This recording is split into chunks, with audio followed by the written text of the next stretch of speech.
RCC में जो हमारा आज का टॉपिक है वो है रीइंफोर्स्ड ब्रिक वर्क। अभी तक हमने आरसीसी में लगभग 25 के आसपास लेक्चर्स ले लिए हैं और ये हमारा लास्ट टॉपिक रहेगा आरसीसी के अंदर। तो देखते हैं रीइंफोर्स्ड ब्रिक वर्क क्या होता है। तो नॉर्मल जो ब्रिक मैसनरी होती है वो हम कई जगह यूज़ करते हैं, लेकिन अगर कोई ऐसी कंडीशन आ जाती है जहाँ पर कि नॉर्मल ब्रिक वर्क जो है, नॉर्मल मैसनरी जो है वो अपनी स्ट्रेंथ नहीं दे पा रही है या फिर स्ट्रेंथ कम पड़ रही है, ठीक है। कई सारे क्राइटेरिया हो सकते हैं उसके लिए कि मान लीजिए कि हमको जो दीवार बना रहे मान लो, तो उसकी थिकनेस को लिमिटेड रखना है। मान लीजिए हमको 1 ब्रिक की वॉल बनानी है। अब उस 1 ब्रिक की वॉल को बनाने के लिए हमको उसमें हो सकता है रीइंफोर्समेंट प्रोवाइड करना पड़ रहा है। क्यों? क्योंकि हो सकता है कि वो जो 1 ब्रिक की वॉल है वो आने वाले लोड को नहीं कैरी कर पा रही हो या फिर उस जगह पर कंडीशंस ऐसी हो। तो जब हम ब्रिक वर्क के अंदर रीइंफोर्समेंट प्रोवाइड करा देते हैं, जैसा कि हम कंक्रीट के अंदर करते हैं, कंक्रीट के अंदर जब हम रीइंफोर्समेंट प्रोवाइड करा देते हैं तो वो कहलाती है आरसीसी। उसी तरीके से जब हम ब्रिक वर्क के अंदर रीइंफोर्समेंट प्रोवाइड करा देते हैं तो उसको हम कहते हैं रीइंफोर्स्ड ब्रिक वर्क, ठीक है। अब रीइंफोर्समेंट किस किस टाइप से प्रोवाइड किया जा सकता है? हॉरिजॉन्टल रीइंफोर्समेंट और वर्टिकल रीइंफोर्समेंट दोनों ही डायरेक्शन में हो सकता है। प्लस रीइंफोर्समेंट जो प्रोवाइड कराएंगे वो वायर की फॉर्म में होगा या मैश की फॉर्म में होगा या प्लेट्स की फॉर्म में होगा, वो सारा भी हमको इसमें देखना होगा। तो सबसे पहले हम ये देख लेते हैं कि रीइंफोर्स्ड ब्रिक वर्क जो हम प्रोवाइड कराते हैं वो किस कंडीशन में हमको प्रोवाइड कराना होता है। तो ये कुछ कंडीशन है जिनके लिए हमको रीइंफोर्स्ड ब्रिक वर्क प्रोवाइड कराना होता है। रीइंफोर्समेंट जो प्रोवाइड होगा ब्रिक वर्क के अंदर वो कैसे कैसे प्रोवाइड होगा वो मैं आपको बाद में बताता हूँ। पहले देख लेते हैं कि किन कंडीशन में हमको आरबी वर्क प्रोवाइड कराना होता है।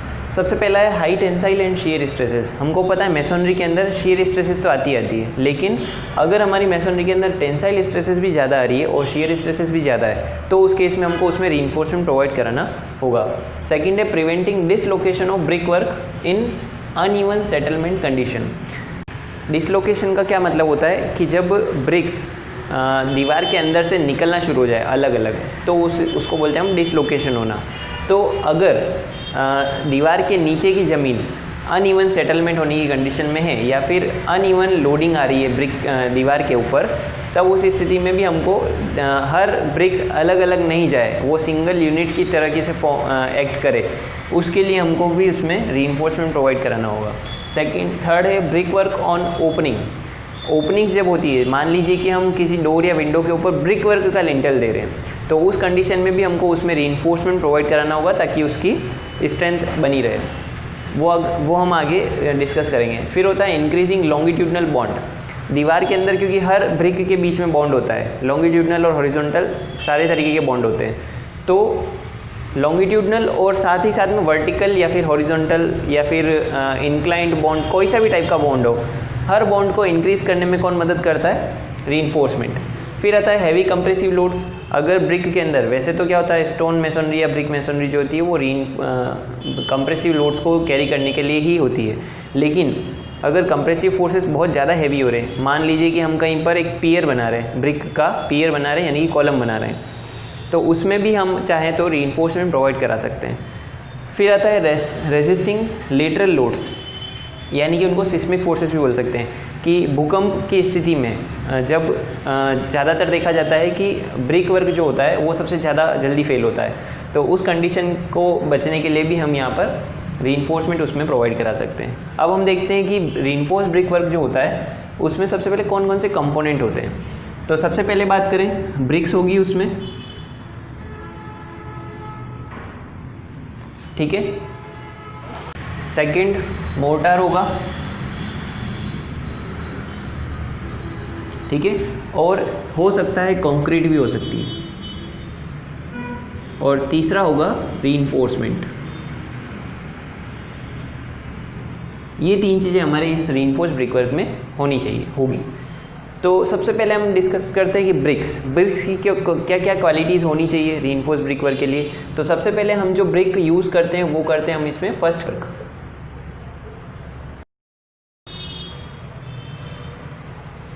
ठीक है। First class brick work use करेंगे। ब्रिक्स अलग अलग टाइप की हो सकती है, फोटो में आपको दिख रहा होगा कि ऐसी ब्रिक्स होती है जिनके अंदर होल्स होते हैं जिसमें कि हम रीइंफोर्समेंट प्रोवाइड करा सकते हैं। अलग अलग टाइप की ब्रिक्स मार्केट में अवेलेबल होती है। उसके बाद आता है मोटार। अगर मोटार की बात करें तो इसमें 1:3 रेशियो, मोटर जो हम प्रोवाइड कराते हैं वो 1:3 ratio, 1 part cement 3 part sand ratio जो है वो मोटार के लिए प्रोवाइड कराते हैं। अब मोटार तो जनरली प्रोवाइड होता ही है, लेकिन किस कंडीशन में हम कंक्रीट प्रोवाइड कराएंगे? तो जब रीइंफोर्स्ड ब्रिक की स्लैब होती है, ठीक है, रीइंफोर्स्ड ब्रिक की स्लैब होती है, उस कंडीशन में हमको वहाँ पर कंक्रीट प्रोवाइड करानी होती है रीइंफोर्समेंट के साथ साथ, ठीक है। वो आपको फोटो में दिख रहा होगा कि रीइंफोर्स्ड स्लैब किस टाइप से होती है, रीइंफोर्स्ड ब्रिक वाली। उसमें क्या होता है कि शटरिंग के ऊपर ब्रिक्स को बिछा दिया जाता है और उनके बीच में जो है वो रीइंफोर्समेंट प्रोवाइड करने के लिए गैप दिया जाता है, और उस गैप के अंदर रीइंफोर्समेंट को प्रोवाइड करा के और फिर उसमें कंक्रीटिंग पोर कर दी जाती है। तो उससे जो बनती है वो हमारी कहलाती है रीइंफोर्स्ड ब्रिक की स्लैब, ठीक है।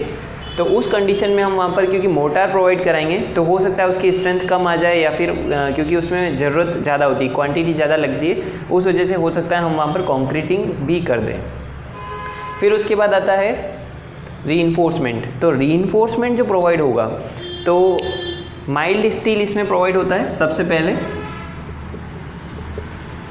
ठीक है। और रीइंफोर्समेंट भी 2-3 टाइप से प्रोवाइड करा सकते हैं। एक हम प्रोवाइड करा सकते हैं उसमें सिंपल माइल्ड स्टील की बार्स,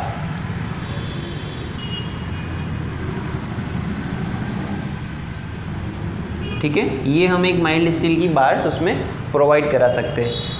ये जो रीइंफोर्समेंट होता है वो लॉन्गिट्यूडनल भी हो सकता है, हॉरिजॉन्टल भी हो सकता है। जैसे कि मान लो ये हम फिगर में आपको दिख रहा है कि ब्रिक के अंदर वर्टिकल रीइंफोर्समेंट बार्स प्रोवाइड कराई गई है, तो ये हमारा कहलाएगा वर्टिकल रीइंफोर्समेंट। इसमें ब्रिक के अंदर होल है और उन होल्स के अंदर से रीइंफोर्समेंट प्रोवाइड कराया गया है और उसके अंदर फिर हम मोटार या कंक्रीट जो है वो फिल कर देंगे। तो एक रीइंफोर्समेंट प्रोवाइड कराया जा सकता है माइल्ड स्टील बार की फॉर्म में, ठीक है। दूसरा हम प्रोवाइड करा सकते हैं इसमें जिसको बोलते हैं हम हुक रीइंफोर्समेंट, ठीक है। हुक रीइंफोर्समेंट क्या होता है? ये मेटल की स्ट्रिप्स होती है, प्लेटें, मतलब प्लेटो टाइप होती है, जो कि फोटो में आपको दिख रहा होगा। इस टाइप से मेटल की स्ट्रिप्स आती है। इन स्ट्रिप को क्या करते हैं कि हम रीइंफोर्स ब्रिक्स जो होती है, ब्रिक का जो हर कोर्स होता है, कोर्स आपको पता होगा कि जैसे कि ये हमारी वॉल है और ये हमारी ब्रिक्स का अरेंजमेंट है कुछ इस टाइप से, ठीक है। तो ये इसमें मैंने 4 कोर्स बनाए, 1, 2, 3 और 4। हर एक जो लेयर होती है ब्रिक्स की उसको बोलते हैं हम कोर्स। तो इसमें एक first course, second course, third course, fourth course.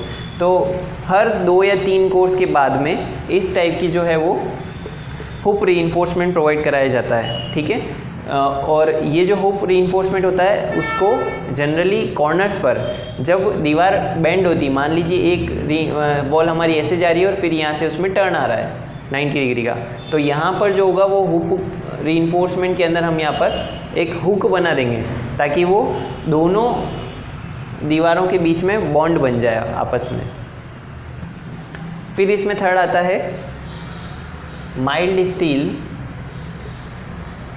Mash, यानी कि जाली बोल सकते हैं नॉर्मल आसान शब्दों में। तो माइल्ड स्टील की इसमें मैश होती है, उसको कि हम ये वापस से या तो फ्लैट हो सकती है या फिर एक्सपांडेड हो सकती है, ठीक है। फ्लैट मतलब कि जो मैश बहुत ही पास होती है, उसकी जो आपस में जो कनेक्शन होते हैं वायर्स के वो पास हो सकते हैं, और ये या फिर एक्सपांडेड भी हो सकते हैं या फिर वो काफ़ी फैली हुई हो सकती है। तो वो ये जो मैश होती है वो भी हम क्या करते हैं, हर 2 या 3 कोर्स के बाद ब्रिक के अंदर, ब्रिक की लेयर के ऊपर बिछाते हैं और उसके अंदर फिर मोटार से उसको कवर कर देते हैं। उस तरीके से उसका बॉन्ड अच्छा बन जाता है। इसके बाद यहाँ पर ये जो एक्सपांडेड मैश होती है इसी को हम ब्रिक्टर मैश भी बोलते हैं। तो हो सकता है इसका भी कहीं नाम आ जाए। यहाँ पर ये जो माइल्ड स्टील बार्स होती है वो जनरली 6 mm के अप्रोक्स इनका जो साइज़ होती है 6 mm के बार्स ही प्रोवाइड कराए जाते हैं। और जो ये हुक रीइंफोर्समेंट होता है ये जो स्ट्रिप की फॉर्म में होता है, तो इन स्ट्रिप की जो साइज़ होती है वो होती है 25 mm by 2 mm, 25 mm by 2 mm की इनकी साइज़ होती है। मतलब कि 25 mm तो उसकी चौड़ाई होगी स्ट्रिप की, और 2 mm की उसकी थिकनेस होगी। और कई बार क्या होता है कि इन हुप रीइंफोर्समेंट को टार के अंदर भी डिप किया जाता है, उसके ऊपर टार लगा दिया जाता है ताकि फ्यूचर में उस पर जंग लगने की संभावना नहीं रहे। और अब हम देखते हैं कि ये तो जनरल डेटा था हमारा।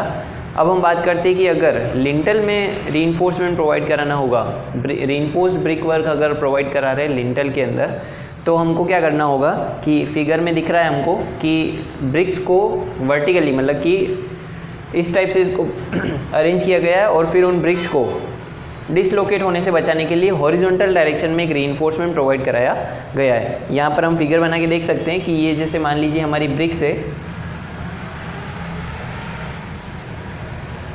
ठीक है। तो इन सभी ब्रिक्स को आपस में इंटरलॉक करने के लिए हम क्या करेंगे कि या तो हुप रीइंफोर्समेंट या फिर माइल्ड स्टील बार जो है वो उसके अंदर कुछ इस टाइप से प्रोवाइड करा सकते हैं ताकि वो सारी ब्रिक्स जो होती है वो आपस में एक दूसरे से इंटरलॉक हो जाएगी।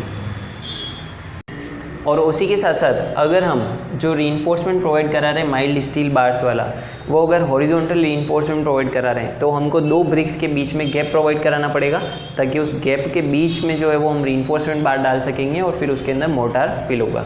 तो वो जो गैप हम प्रोवाइड कराते हैं ब्रिक्स के बीच में ताकि हॉरिजॉन्टल रीइंफोर्समेंट प्रोवाइड किया जा सके, कौन सा, माइल्ड स्टील बार्स वाला।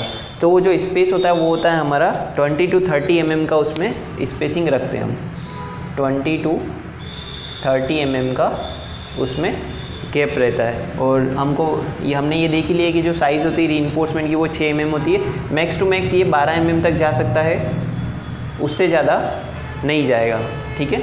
तो ये था हमारा ब्रिक वर्क से रिलेटेड कुछ छोटा सा टॉपिक था ये। इसके बाद हम नया सब्जेक्ट इसमें स्टार्ट करेंगे।